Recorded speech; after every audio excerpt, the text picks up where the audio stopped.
Magandang gabi mga kaloto and welcome to LRTPH channel para alamin ang mga loto result ngayong araw ng Sabado, January 18, 2025 para sa 9 p.m. draw ng mga PCSO games na 2D Lotto, 3D Lotto, 6D Lotto, Lotto 642 at Grand Lotto 655.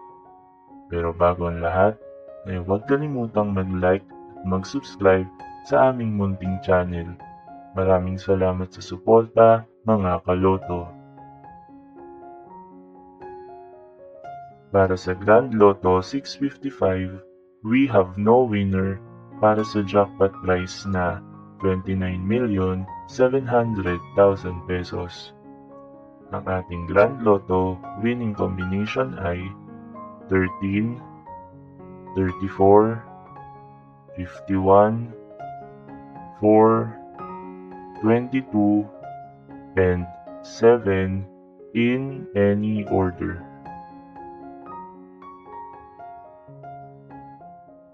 Para sa Lotto 642, we have one winner para sa jackpot prize na 10,387,166 pesos.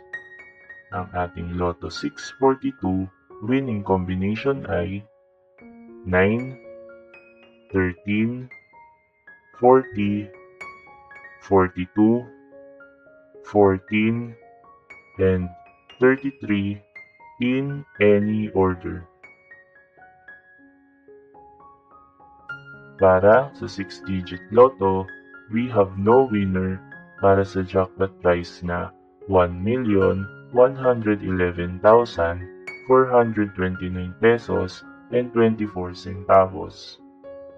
Ang ating 6-digit Lotto winning combination ay 4, 1, 9, 7, 2, and 4 in exact order.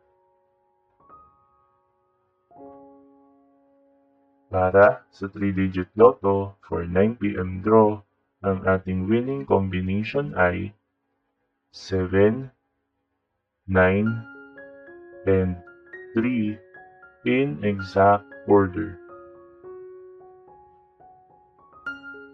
At para sa 2-digit Lotto for 9 p.m. draw, ang ating winning combination ay 2 and 24 in exact order.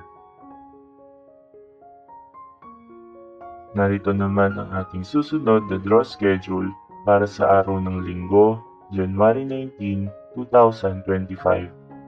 2D Lotto at 3D Lotto para sa 2 p.m. and 5 p.m. draw at 2D Lotto, 3D Lotto, Super Lotto 649 at Ultra Lotto 658 para sa 9 p.m. draw na mayroong estimated jackpot prize na 29.5 million pesos para sa Super Lotto 649 at 49.5 million pesos para naman sa Ultra Lotto 658. Congratulations to all the winners at marami pong salamat sa inyong panonood at patuloy na pagsuporta.